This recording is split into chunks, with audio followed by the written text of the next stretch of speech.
Hey, internets, it's Jake from Mini Terrain Domain, and this is a very special early morning in the US, in the Midwest, Halloween episode. Ooh. Though hopefully nothing too spooky today. I am joined by Christopher Stratton Smith, the author of the Children of Despair module, and also from the YouTube channel Font of Inspiration.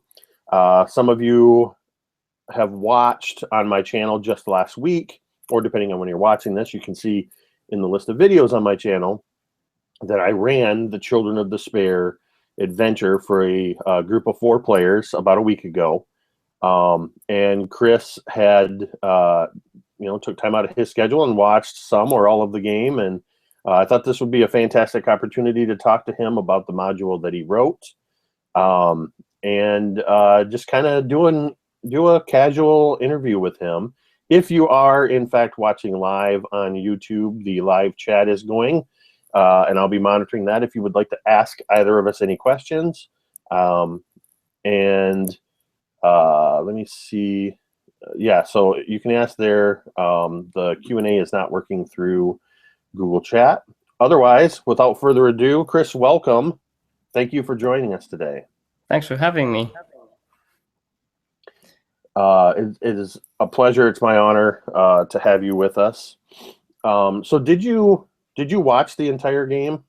Yeah, I did actually. I was visiting my girlfriend's parents at the time, and I was just kind of telling them that these guys are playing my adventure. I wrote this. It's like, not to toot my own horn, but it was kind of cool because I'd never done anything like this before, and then it's like my girlfriend's dad is like, "Oh, you wrote that? Okay, that's kind of cool." And I don't know. I was ecstatic, and you guys just did such an awesome job. I think I loved how there was so much interaction going on, and not just okay. So where are the obvious plot clues? Let's follow them. But there was kind of like genuine, especially in the book Emporium. I think there was some nice interactions going on there. So sorry to answer your question. Yeah, I did watch it and I loved it. Well, thank you for that. It was. I typically when I run one shots, I try to keep them in the 4-hour time limit. That seems to be that sweet spot. I'm typically running during the week in the Midwest, so I'm running 7, 8 o'clock at night until 11, 12 o'clock at night, and I want to be respectful of other people's time as well. And that game we actually ran, and that's why I asked if you watched the whole thing. We actually ran 4 hours and 48 minutes, I think. Yeah, I noticed. It was quite long, and I think part of that is in no way a detriment from your module, but rather I foolishly tried to cram what easily should have been 3 or 4 sessions into a one shot. What I really liked about the way that you wrote the module is I'm very much, anybody who has watched my games, I have a handful of games here on Mini Terrain Domain, and anybody that's watched or played in my games knows that I'm very much an improvisational DM. I love running modules, but I don't want a script. Yeah. And even less do I want a script that is where what happens is reliant on everything being given out verbatim in the script. So going back to, kind of bouncing off of that and jumping to what you said about the interaction in the book Emporium, because you wrote pretty much just a framework. You wrote the background of the town of Maple Grove. You gave the overview of kind of what the whole mystery was. You gave the descriptions of all the characters, all the key players within the adventure. And then rather than lay out an order of progression, you just took all of the key locations and, showed the key locations in town, who's there, and how best to use it. So it's kind of like you gave me all of the props that I needed to set up this stage play, and then we went in and did improvisational theater. Right. And I told the players, I can't remember if I talked about it while we were still live or if it was after the fact. But the Book Emporium scene was by and far was all of our favorite scene in that game. Me too.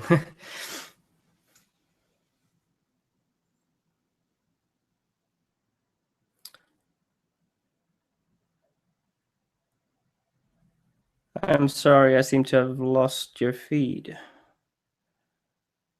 30 minutes in the Book Emporium, and it was just sorry, Jake, just to interrupt. I lost your feed for a while. Sorry, could you repeat that?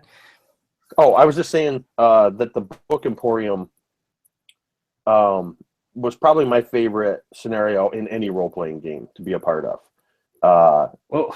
Whether as a DM or as a player, and I think if I recall correctly, we spent somewhere in the neighborhood of 90 minutes in that scene, and for that 90 minutes, I kind of was almost forgetting that I was a dungeon master, because I took on the role of Matthias Dawkins and also of Tomlin, Right. because I placed him in there during that scene, and then I have 4 other actors who were all doing a phenomenal job. They immediately fell into the investigative nature. And I didn't feel like at any point, I did not feel like, oh, I need to get them out of here and get the story moving along, because we all felt that was the story.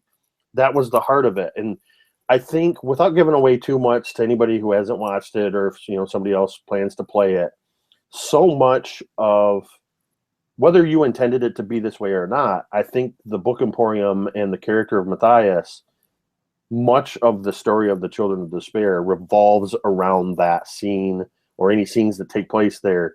Matthias, whether you do it in one instance or you do it in multiple, in the case of the characters may come back to him a couple of times. So much of the adventure hinges on the pieces of information that he has for them. And I just think it's amazing to me, even a week later, when I think back on that scene, because of the descriptions I gave were based on the descriptions that you wrote, and I see it in my mind as if I had read it in a book, or if I'd experienced it in a movie or a television show. So I mean, that's a huge credit to you and the way you laid out the adventure in such a freeform way. But I want to also give tremendous credit to my players as well. They inhabited Absolutely. that scene, and that's actually the first time I've played in a game that was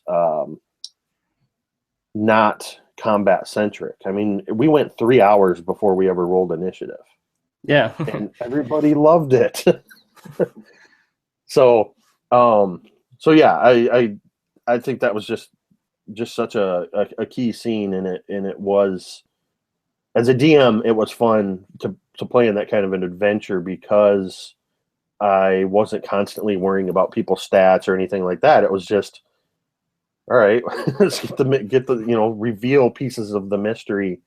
And I knew all the pieces that you had laid out, and I just had to wait for them to ask the right questions or gently nudge them in certain places. But when you wrote the Children of Despair, did you have a sense, because you don't really mention it in there anywhere, how long this should be X number of sessions, or it should be run in this way? Did you have any kind of a sense of how you had imagined it would play out? To be honest, since this was my first venture into writing pretty much anything, I kind of left it open so I could see maybe if someone played it on YouTube, and then kind of go back and get a feel for how long this kind of thing would take. But I guess if I had to say some kind of ballpark, I guess I would have thought about 2 sessions maybe, just so that the first session is this. Well, I don't want to spoil too much, but getting through this first obstacle, this first being, and then moving on to the kind of the puppet master, as it were. So I guess 2 sessions would be what I thought it could be. How did you think? Do you think 2 would be enough? Um, having played it, I really think it comes down to the players and the Right. DM, and it depends. I guess it depends on how long. Some people play in sessions that are even in at-home games. They're playing in sessions that are maybe 3 to 4 hours. I have a gaming group that we might play 6 to 8 hour sessions. Right. My personal feeling, having run the game, if you were to let the mystery play out the way it was kind of written, where, and again, without spoiling too much, I mean, at its heart, it's a murder mystery. Yeah. So you're from the beginning, from the outset, the players are essentially trying to solve this initial murder. And as is the case in movies and TV shows and stuff like this, as time goes on, more victims show up. And I think if you follow it the way you wrote it, you kind of have it, you've built it in that you could carry it on in the game time over the course of about roughly a week. I could see, if I were to kind of take the time to run it again and take the time to really explore all of the different clues and kind of let the mystery play out more organically, I could see if they're longer sessions, 2 sessions. If they're in that 4 hour time frame, I think 4 sessions Yeah. is probably right. I didn't go into it with any real plan on how I was going to, kind of steer things toward the end. So, before, from watching the game, before we get to the big boss battle, kind of knowing how it's written and everything, you could probably see that it was relatively transparent how I suddenly moved the story forward towards the denouement, I guess, towards that ending. But I didn't get a sense from the players that they felt like the ending was rushed in any way. Right. Yeah. Um, so, and that's typically how I run games. Is there's always a way without railroading your players. If if you're trying to be cognizant of a time frame, that you can kind of propel the story forward by just making that final confrontation happen sooner, which is Right. ultimately what I had to do. But yeah, I think 2 to 4 sessions is probably a realistic expectation for that. Right. And I liked Um, how, not to say too much, but how you managed to kind of cut out the house without seeming like anything was missing. It seemed like it was more a stage or a setting for the final confrontation, and not like the, hey, was it a dungeon we missed? Or I think you did it really well. well, thank you. Going back to No problem. Going back to the time frame and kind of evaluating that, how long is this adventure going to take? One of the reasons I didn't want to write anything down, like this is a 2 to 4 session game, is because personally, in the games I run at home, not once has a game or the stuff I've prepared for a game actually played out in the time frame I've planned it. So I could have written like maybe 3 big events and we do one or half of one or something like that.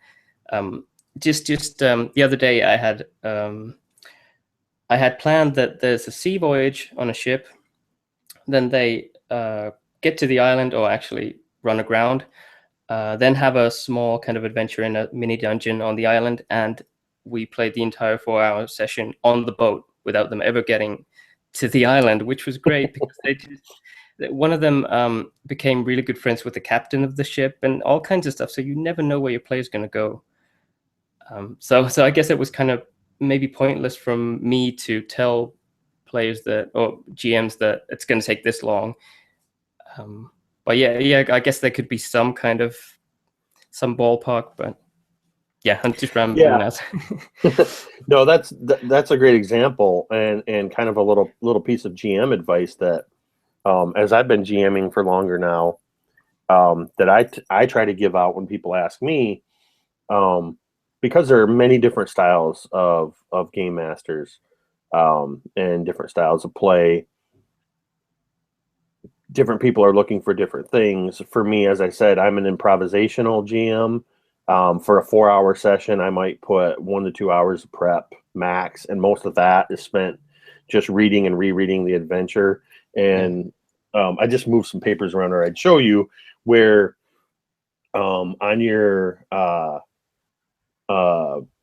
on the Children of Despair, I printed it out, and I actually have notes in the margins for each of the characters, just little key phrases that help me to know, because I do accents and voices to help bring those characters to life. I need to remember what the difference is between Matthias and Patty. I need to know, especially if I add in characters. There were I think there were 4 NPCs three or four that I added in. That the characters wound up interacting with. I had NPCs go along with them to the lake because I thought I need somebody that's going to get sent off to the temple in case they decide to go there, go that route. And in some ways, I found it really interesting that these NPCs that were, just improv added in at the last second, that they wound up interacting with and maybe even were suspicious of. Right. And then the other thing that I've learned is no matter how much you plan, and this is kind of what prompted me into being more improvisational and not prepping so much, is you can spend 6 hours prepping for a game, and I would say there's a good chance that 80 to 90% of what you prepped for, the players are not going to encounter, unless you come up with methods. And I've had discussions on other groups. And that's a discussion for maybe another video, but there's a lot of different things you can do to ensure that your players meet the places you want them to. But in your example of, staying on the ship instead of, going through these other encounters, if you guys are having fun with it and enjoying it, why rush the story forward? And that's kind of what I felt when we were in the Book Emporium.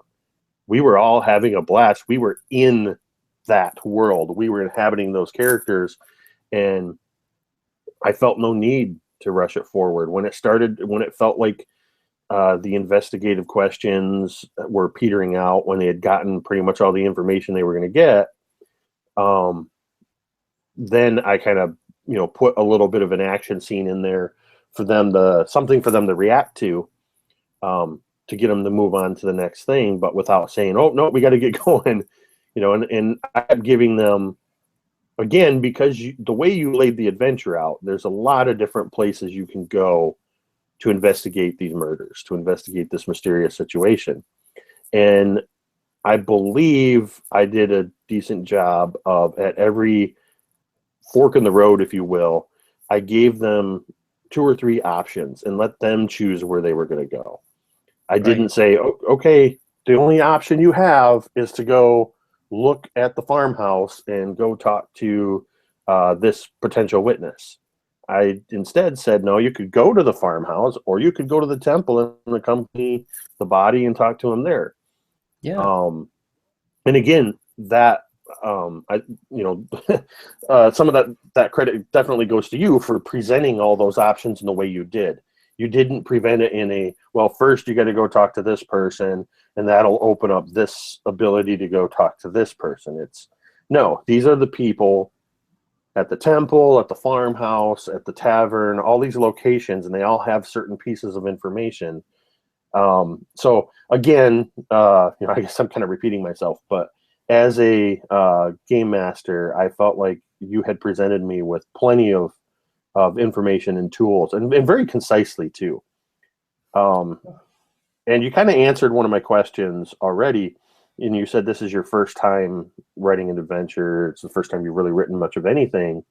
And I don't know what your background is, and I told you this, I think, in a chat or in a comment before, but I think the Children of Despair, from first page to last page, is a very well produced module. Thank you.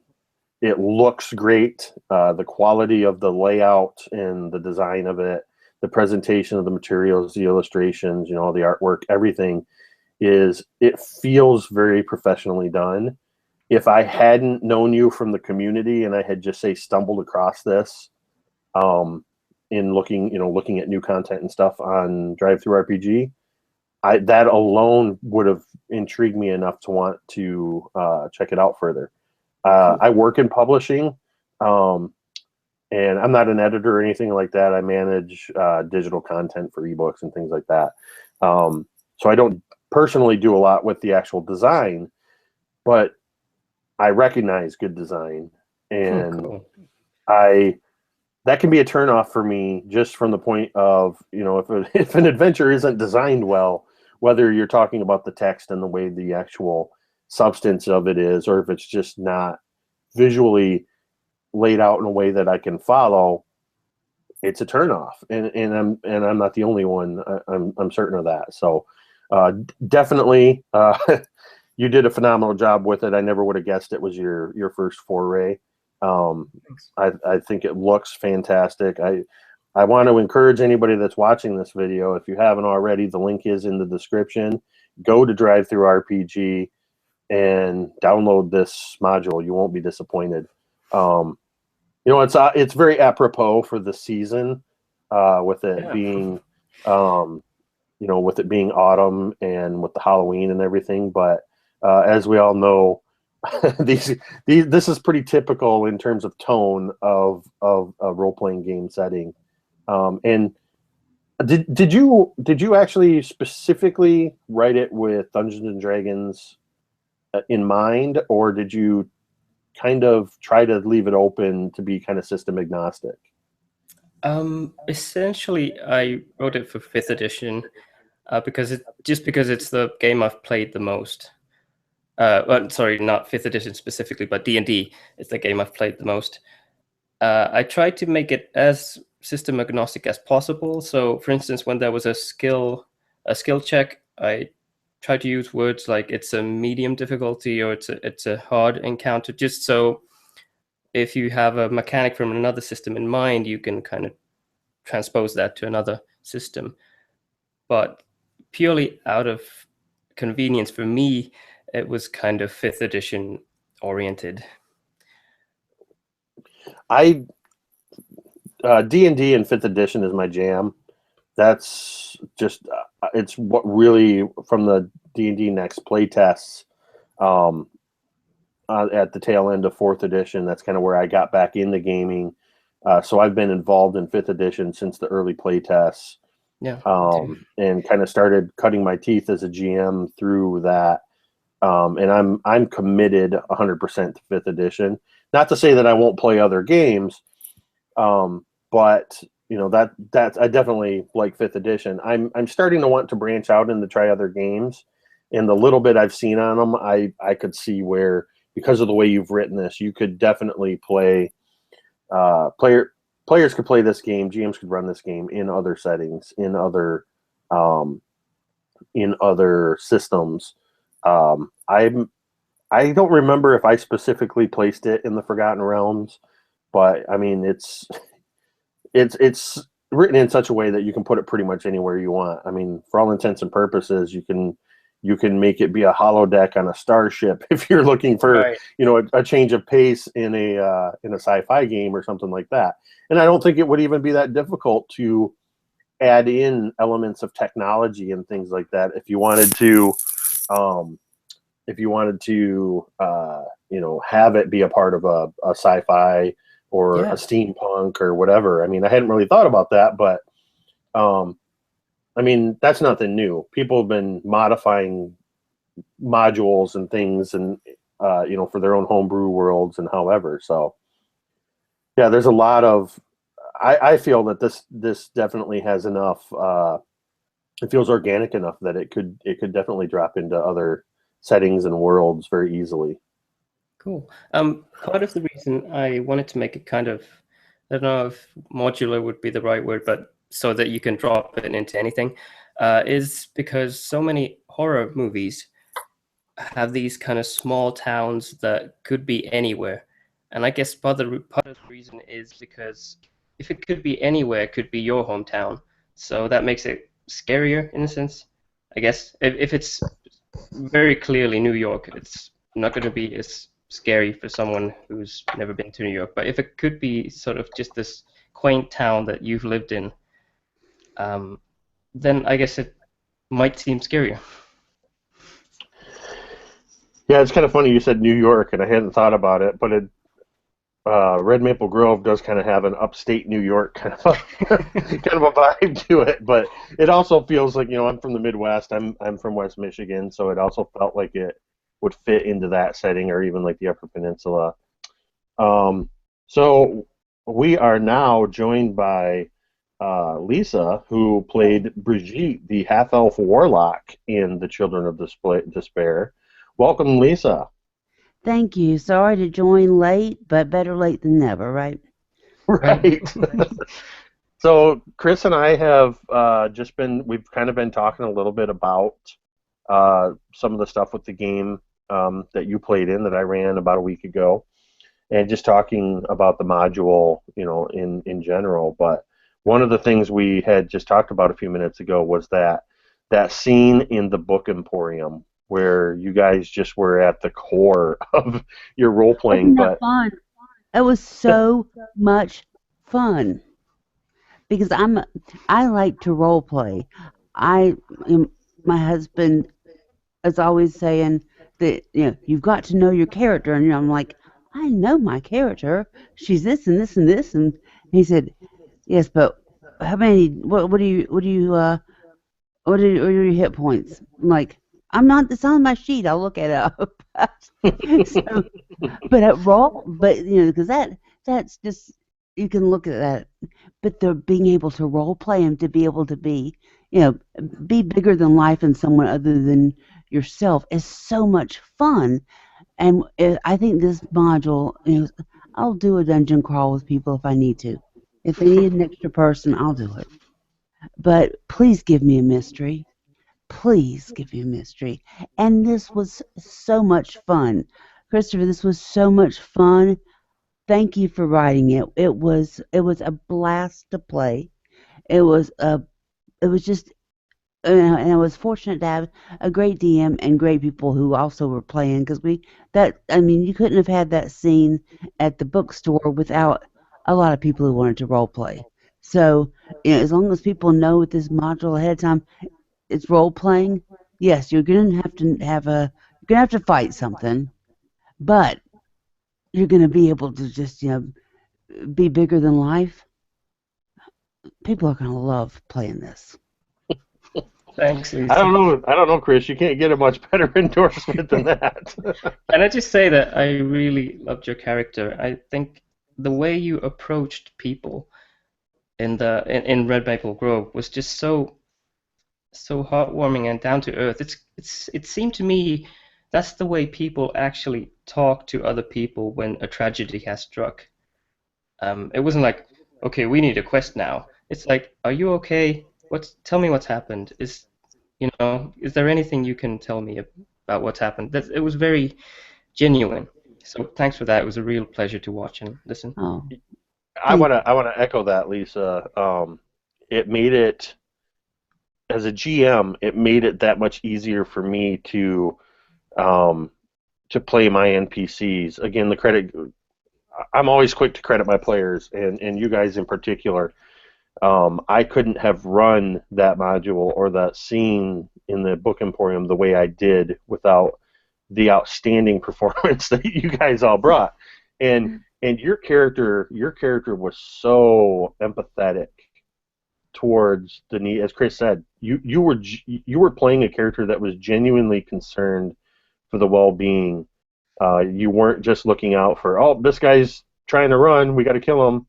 You even when it came time for combat, you were kind of reluctant on when and how to use your abilities because of it's almost as if you knew your power as a warlock and that that's not the way to deal with somebody that this person. So it was phenomenal. thank you, thank you. I enjoyed playing her. Because I like to play characters that are, as I said, I like to role play, and it's hard to role play somebody who just wants to chase him. Let's say go after this, but it's a lot of fun to role play with, getting to know the characters. And Christopher, that was also really one of the things, and um, also Jake, the way you ran it, it was there were characters to do that with.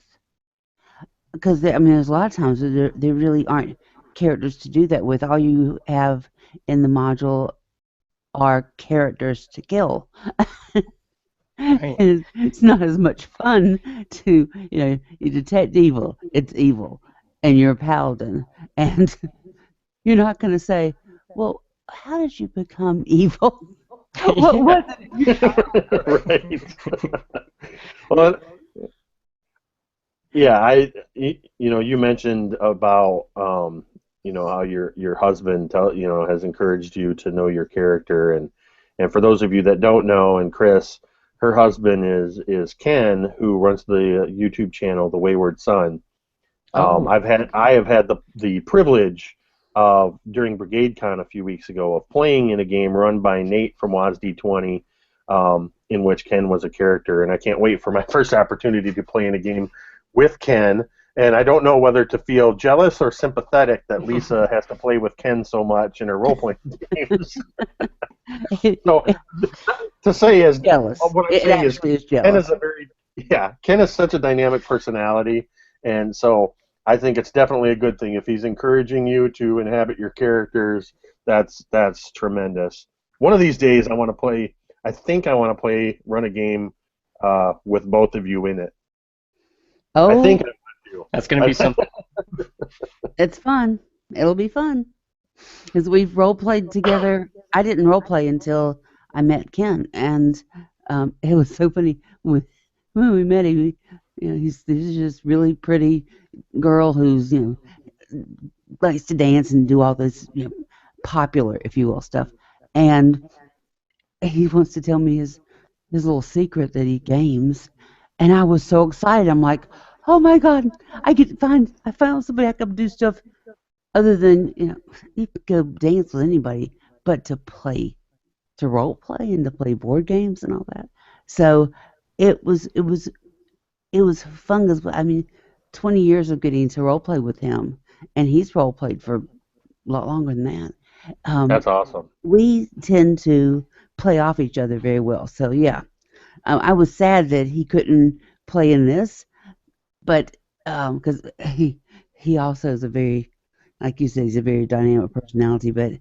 Um, but I told Ken afterwards because he watched the whole thing, and I told him I don't like to run. I don't like to DM very much because the same thing. I don't like to figure out all the characters' different uh, weapons and stuff, and it's just too much.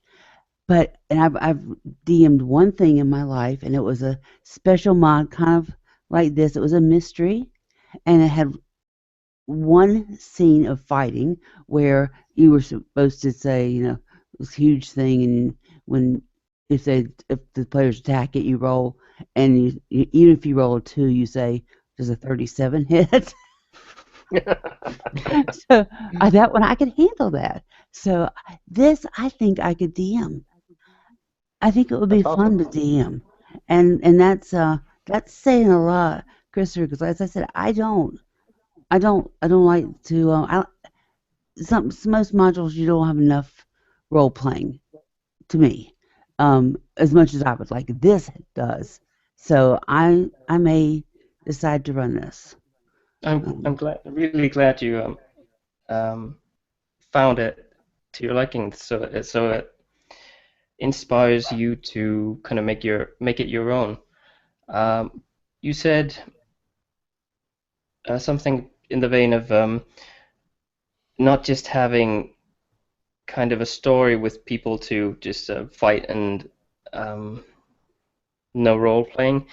What I wanted to do with this and kind of I don't know if I'd call it a philosophy, but with writing, at least now, is that I want to make seeds, not stories, because I think it's the GM and the players who make the story, and it's not obviously just me who thinks that, but I I kind of feel that this isn't trying to knock any of the official Wizards modules or anything, but since they're so long, they kind of feel the new ones. I mean, I love them. I have all of them, but they seem so long that I kind of have to go through them, and it's kind of like I'm reading a plot that's already written and pieces that have to fall into place, and I'd rather just kind of almost write an icebreaker. By this I mean that, for instance, when you're meeting with people, I don't know, at a cocktail party or something, there might be a card game, some kind of icebreaker game that gets you talking. It gets the action going. So I try to make an RPG icebreaker to get people doing stuff, not to tell them what to do, if that makes any sense. It does, and you did very well at that.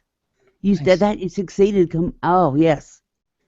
I think because I could tell Jake was having a good time. Oh yeah, absolutely.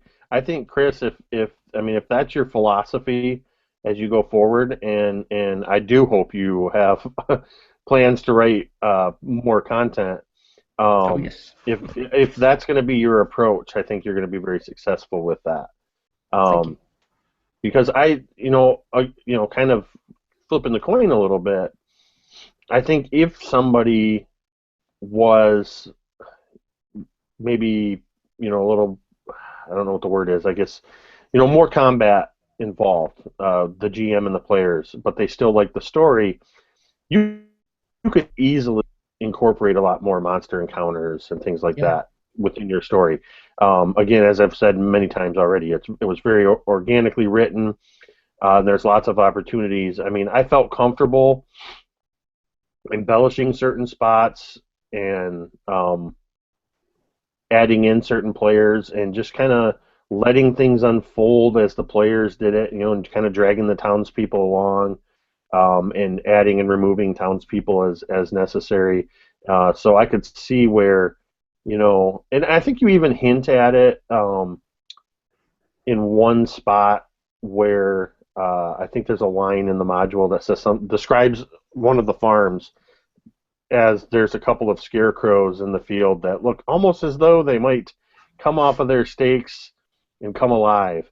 And whether that was intentional or not, it definitely felt like, if you wanted to, I could have easily had them when they were traveling across the field to investigate the farmhouse have to fight some scarecrows. And with a different gaming group, I may have done that. With this group, I didn't think it was necessary. They were eager to investigate. I could have easily thrown something in when they got to the farmhouse. I could have thrown something in the actual cottage. So there's a lot of places that could be done. So, like I said, if you're going to continue writing with seeds like this, then you are on the right track, my friend. Thanks. Oh, sorry, go ahead. I was just going to say that you're actually right on the money about the scarecrow part. I kind of wanted to give a hint that you can actually add stuff, but I didn't want to add any kind of stat block for a scarecrow, because then that might seem to a lot of people, especially people who haven't run that many modules, maybe new GMs, new players, who might think that everything that's in the module has to be run. So a required encounter instead of a random encounter. Yeah, it's like if it isn't in the game, it's missing a scene or something like that. So I just wanted to give a little hint that you could add this little Halloween flavor if you want to. But yeah, I think that's a great point, and I see this more and more with 5th edition. I by no means have my finger on the pulse of how many new players have come in with each edition of D&D, but it seems to me that 5th edition has brought in so many new players to the game, because it is so much more accessible, and I think there's a lot of old school gamers that really like it, myself included, because it's so easy and low effort to adapt old material.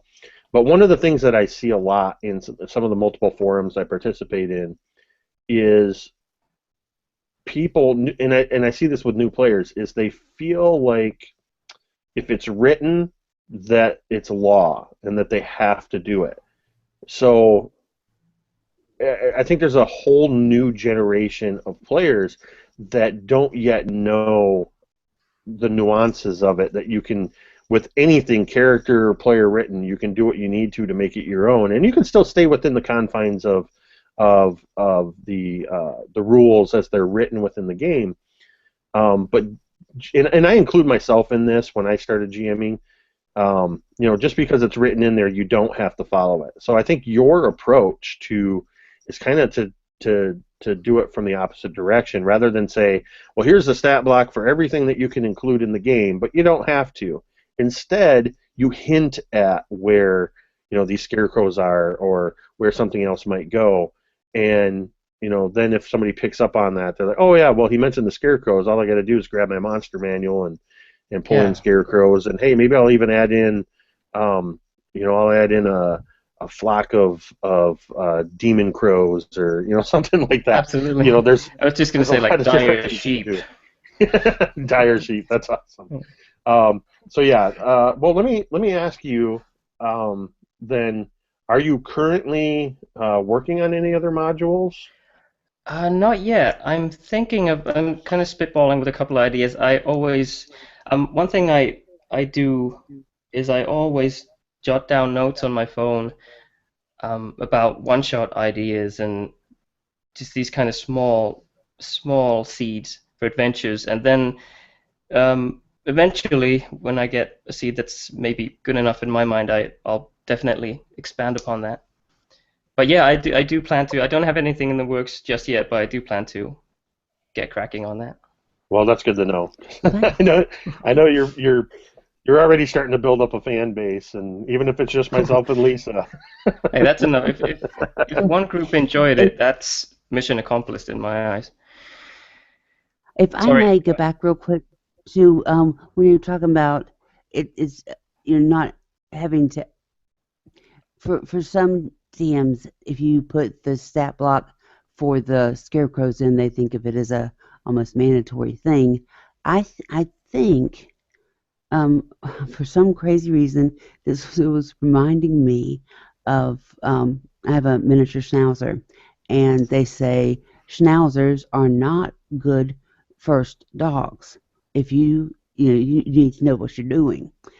So I'm wondering if with your new, I don't want to say generation of, but your new idea on modules, if there's an opportunity there to have DMs do a little, I don't know, my husband does little things talking about how he started gaming, or what he thinks makes for a good, running a good module. I'm wondering if having someone who, like Jake, with your running it was so wonderful, explaining to either new DMs or old DMs who just haven't thought of it that way, how to go about that. Because, like I was saying, I was thinking about my schnauzer. I've had dogs, plenty of dogs, and Rudy is not pack leader in my house. I know how to be pack leader. But if Rudy was to go to someone else's house who'd never had a dog before, Rudy would rule that house because he has that kind of personality. So I wonder what y'all think about having, whatever y'all call them. So, and you'll forgive me, I don't have the names as readily because I don't, my husband's the one who does those kind of little video things. But what do y'all think about having a session or two that shows, here's how you do this differently. Here's how you don't always have to put, even if I put the stat block in here, if the players don't need that, if it's not required for the story, but some players are going to need that bit of hack and slash to get them on, but some need to just keep on going. Letting the DMs know it's okay. This is how you do it.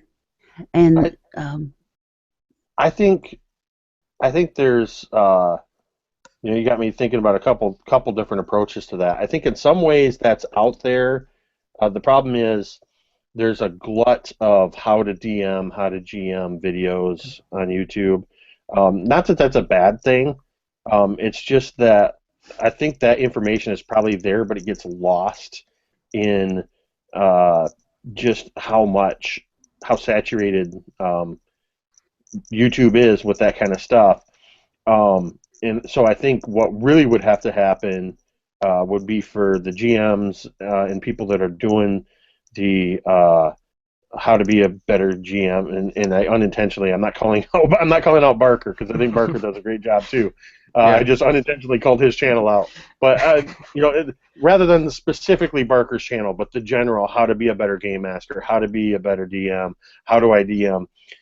You're going to get hit with a million different. Well, that's exaggerating, but I mean, there are going to be hundreds of channels where people are giving ideas and philosophy on that.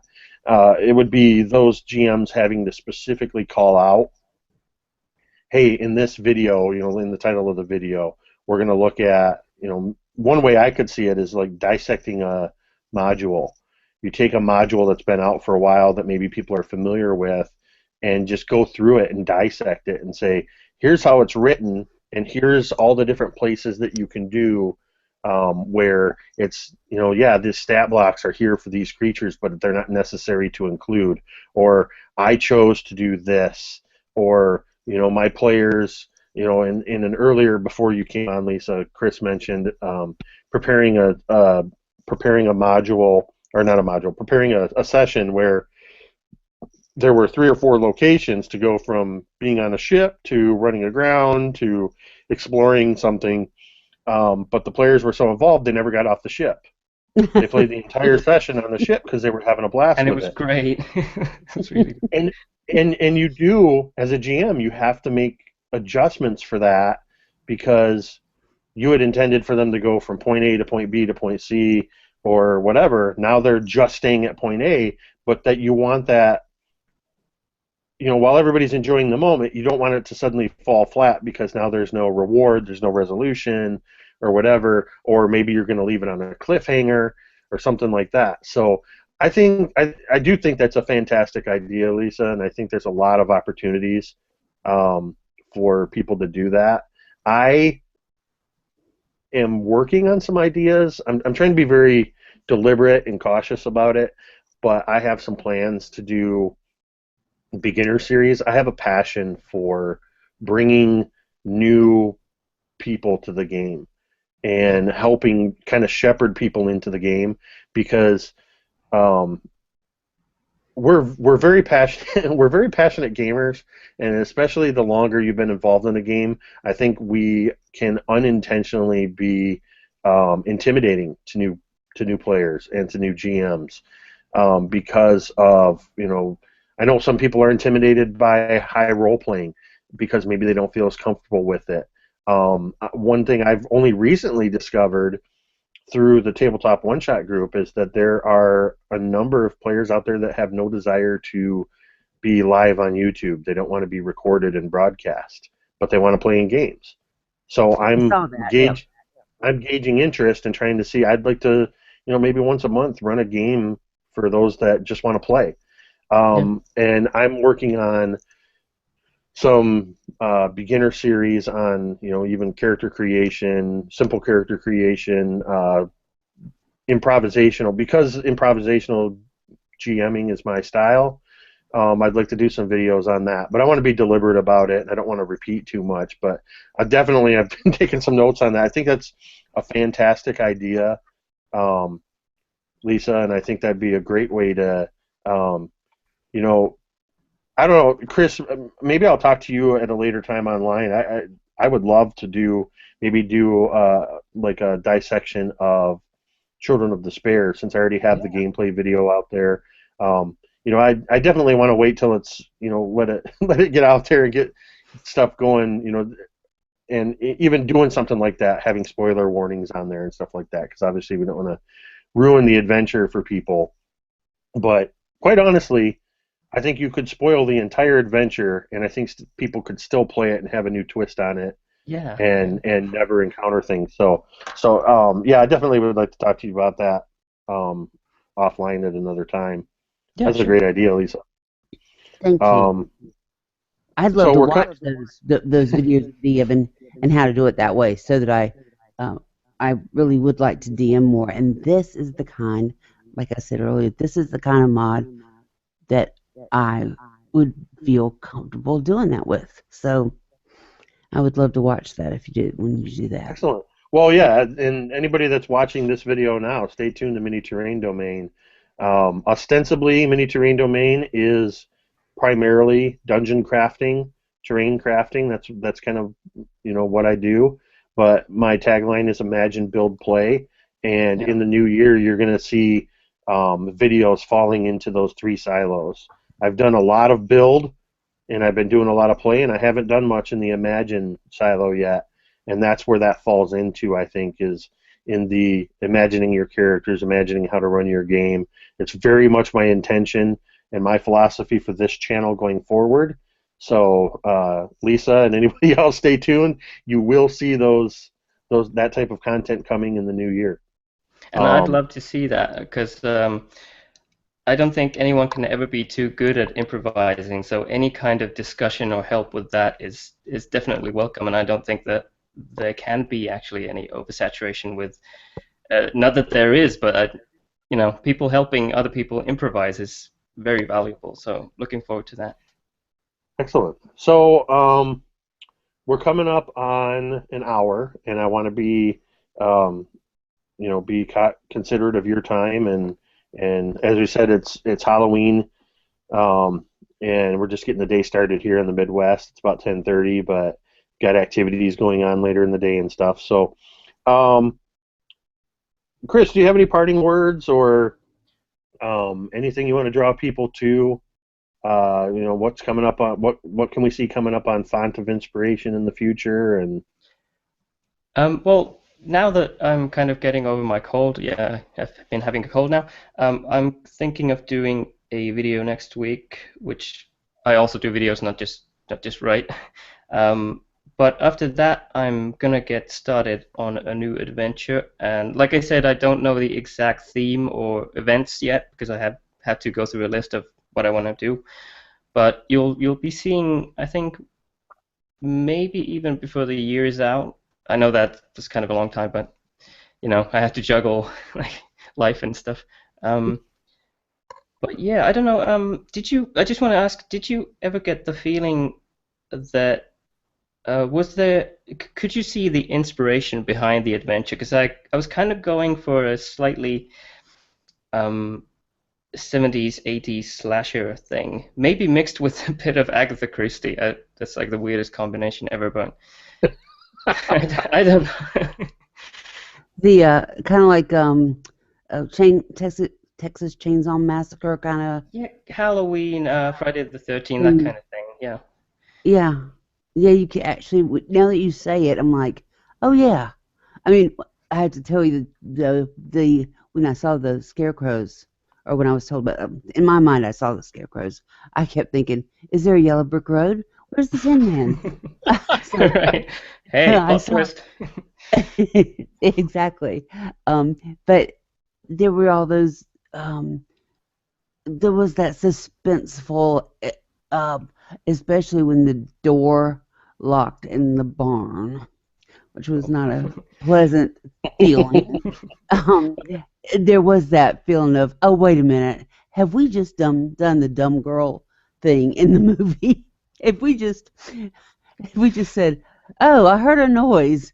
It's dark and raining, and I've had 3 phone calls saying someone's going to kill me. I'll go check this noise out. By the way, quick disclaimer: I don't hate teenagers, so that's not the reason. Like, all the victims. No, sorry, spoilers. Yeah. But anyway, I think now that you mention it, I hadn't really thought of it that much. Personally, the horror movies that I have watched are the 70s, 80s type slasher movies, the classics. In the last decade, I think horror has taken a very dark and visceral turn that is not to my tastes. So, although it seems in just in the last year, there seems to be more classic thriller type horrors where it's not so much the about how realistic the gore is and about torturing people, but rather about scaring people. So I definitely felt that vibe in there, and I got the sense that, again, not being my forte, I felt that Children of Despair was written in a way that I could channel that suspense and that terror to the players, and I felt like it was working because they did not like it when that barn door closed. No. And Lisa's character Brigitte, was being very affected by the deaths of these teens, which, I think it does make it,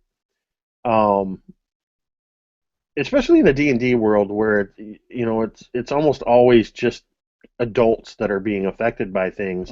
There's the occasional kidnapped children plotline and things like that. But because the victims were all teenagers, it made it more visceral and more personal, I guess. And again, I'm going to see if I can do this without really spoiling anything. But Lisa, you'll remember this moment that a particular character from the beginning of the game, you had to face them again at the end. Mm-hmm.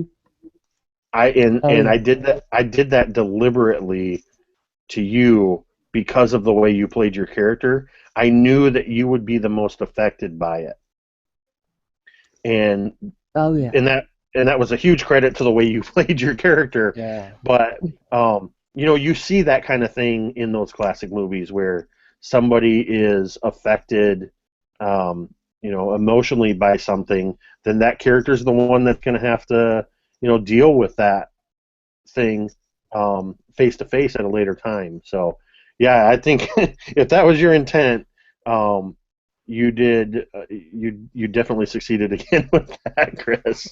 Thanks. So, well, I'm a teacher, so I work with teen kids. So I was thinking, what would be horrifying for me? Because I'm responsible for these people, these young people who have a life ahead of them. So just like not being safe, even though you're a kid, which is, when you're a kid in a movie, you're supposed to be safe. So that was kind of a thing that would seem terrible and horrifying to me. So, tried to translate that. well, and I'll say this for anybody that out there that's watching and that is definitely going to go, as soon as they're done watching, they're going to click on the link down below. They're going to go to Drive-Thru RPG and they're gonna pick up the Children of Despair so that they can run it themselves. You do have, the first victim right from the get-go, depending on how you run it, but it's pretty much set up so that as soon as you show up in the town, and you know this, Lisa, as soon as you show up in the town, somebody comes running up and has just discovered the body of a well-known person in town, and there's opportunity to get to know the other teens and other folks in town that could potentially be victims. But there's a lot of opportunity, and we explored it a little bit, but there's so much more than what we explored in our game to get to know that first victim kind of post-mortem, that even though this character starts out the adventure, through the adventure is the plot hook, essentially, and is dead, still, for lack of a better word, comes alive as a character because you're experiencing the memories and things and learning bit by bit, peeling back the mystery of who this character was and things like that. So, all right. I know exactly where there's the piece that what we did and what we could have done differently, that we might have even known more. But if you're, like you were saying, Chris, and I think, Jake, that you have a child as well. My son's 28, so I've been through the years of, I remember, I will never forget the first time he didn't call when he was running late. Yeah. When he was, and so it's that same feeling, but it turned worse. What you're imagining has happened. So, That's a great point, Lisa, Yeah.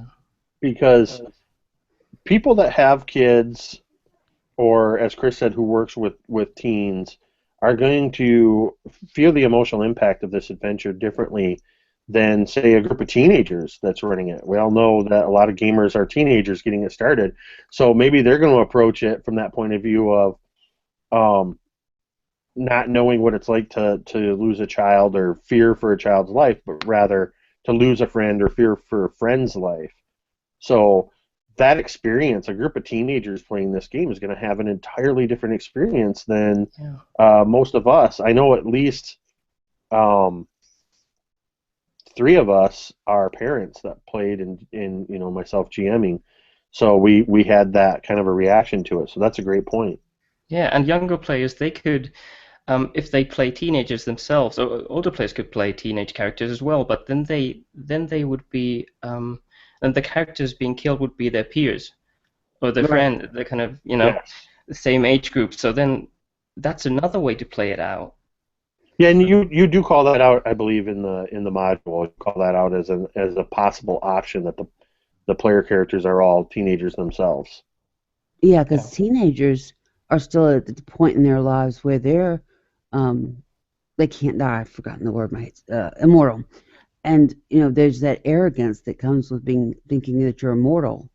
And I say that having been a teenager and having watched one teenager grow up, and I have a teenager, kind of mentor, and she helps me out in my house. When she's late, the same thing. It's just a visceral feeling. But there's that immortal thing. There's that I can't die. Oh, people my age don't die. So yeah, if there's that seed in there, that would be a great way, a different way, but a great way of my character. If she had been a teenager, there'd be the what? How does somebody my age?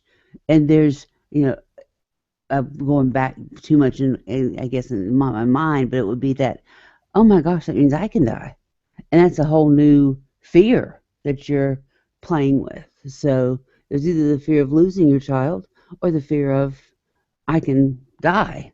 It's that as a character going through that feeling of when when immortality kind of breaks and you say, oh gosh, I'm not Superman.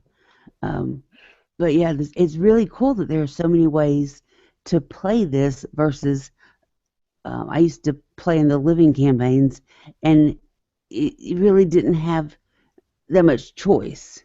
You were led down a certain road. If the characters decide, no, I don't want to go that way, I want to go left, and you kind of have to stop because there's nothing written for left unless you can get them back into the way they're going. So it's really cool that there's so many ways that you could, almost so many flavors you can put in this ice cream that you've written, which is cool. It's really cool. I want to. Oh, go ahead, Chris. Oh, I was just going to say that essentially you could think of the whole village as a kind of social dungeon. Instead of rooms and corridors, there's houses with people and shops and stuff. So instead of going into fights, you go to. Yeah. I'm gonna. That's I really I'm like sorry, that concept. I'm sorry. Am I going overtime here? No, you're fine. I wanted to write that down. I really like that term and that concept of a social dungeon. Oh, cool. I think you just came up with a topic for a future collaborative video I would like to do with you. Maybe as a GM series kind of thing. I like that idea. In closing, I wanted to touch on a couple things that Lisa just said. One, just a quick GM tip. I've had this in offline hangouts with people. You talk about, you write all this stuff for if your players go right and then they go left and you don't have anything written for that. As a GM, it doesn't matter if they go right or left. You can make them encounter those things regardless of which direction. It's a tricky thing because it's a form of railroading, but you're not taking away the player's agency. and I've done this myself successfully, where you ask your players, do you want to go north, west, south, or east? And quite honestly, it doesn't matter what direction you go, you're still going to encounter the same group of bandits or the same orc tribe or whatever. I have a series of encounters. I'm letting you choose where you're going to go. You may choose, your choice may affect the region you're fighting in. So instead of fighting in a forest, now you're fighting in an open plain. So your choices are still having a dynamic effect on the encounter, but you're not missing out on encounters, or I didn't just waste 3 hours of prep time because you guys decided you want to go through a different door. I just, on the fly, I go, oh, no, they went through this door. Now in this room, it's this thing instead of this, so they're still going to encounter the bandits. It's just going to happen this way. Right, The other thing... Oh, sorry, go ahead. I think it's really important to remember that this was a real problem for me a few years ago. I kind of thought that everything has to be set in stone. And I've written it like this. I've spent a lot of time on this, and this is how it's going to go. But I think that the important thing to remember is that you can always retcon anything. If it makes it more fun, you can change it around. Absolutely. The other thing in closing that I wanted to touch on, Lisa, you brought up a great point about talking about the feeling of immortality and kind of getting past that through an adventure like this. I ran this at second level. I believe that was the recommendation in the module, to run Children of Despair with second level characters. I highly recommend anybody running this that it's run at low level. This first level, I don't know that first level characters would survive the encounters. Second level, you're extremely limited. I mean, we had 2 warlocks. What did we have? I got the cheat sheet here. We had a halfling rogue, 2 half-elf warlocks, and a human monk. And the warlocks, by the time you guys got to the final encounter, you had burned most of your spell slots, and you just had your Eldritch Blast at your disposal. Though, if I remember correctly, you guys were basically putting on a laser light show. You couldn't hit the target, but you can impress it. Yeah, the thing is, your characters are relatively low hit points. I mean, you might have. I think if you played a barbarian, you might be lucky to have 30 hit points at second level. Most of the characters, I think, had under 20 hit points, and I did have a minor retcon because I was glancing at the zombie ogre stat block, and I was doing too much damage, and I almost knocked a couple players out. But there was a real chance of you guys not surviving that encounter. And if I had stretched out the encounter with the presence a little bit more, that could have ended even worse as well. So I highly recommend something like this. Even similar type adventures, they're better run at low level because there is that fear of death, that threat that you're not going to survive. And yeah, that kind of sucks when you think about it in terms of, as a player in a game, you definitely don't want to die 2 hours into a 4 or 5 hour game session. But you know, if you're in that final battle, I think it could still be fun, but it would be very impactful if you were on the I mean, the monk got captured during an awesome attack and just about got killed himself. So yeah, you definitely want to run low level with something like this. So I would like to thank Chris from Font of Inspiration and author of the Children of Despair for taking time out of your day. You're over in Europe, so your afternoon, I believe. Yeah, this is the perfect time for me. And you know, Lisa, I can't remember where you are exactly, but I know it's morning for you as well.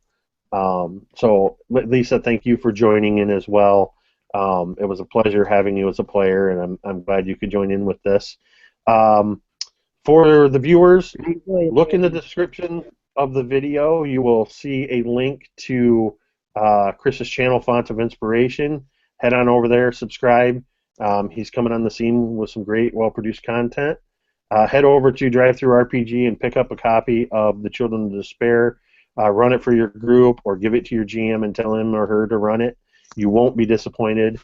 And stay tuned to Mini Terrain Domain for more game content. More crafting is coming soon, and more videos about game mastering and even being a player, philosophical discussions and things like that. And I hope to do more of this. I really like running modules, and I love the idea of getting to talk with the authors of that. I will be, if you're watching this live or if you're watching this on Halloween, on Sunday, November 1st, I will be posting a game that I'm going to be running next Thursday called Horror at Misty Meadows from Absolute Tabletop.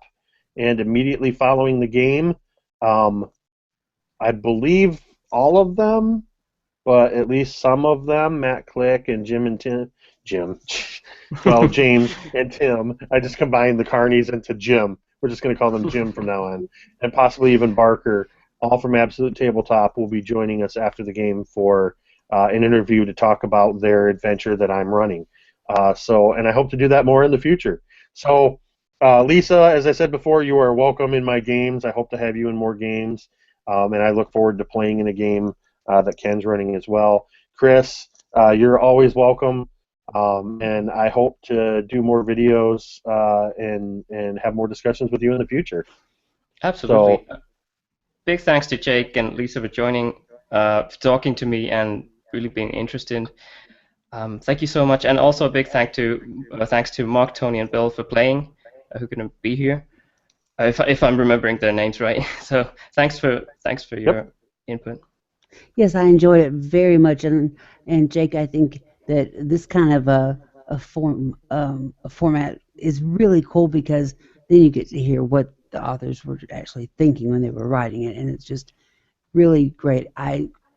Chris, I so enjoyed your the Children of Despair. I really enjoyed the way that we got to experience Red Maple Grove, and Jake, you did such a great job.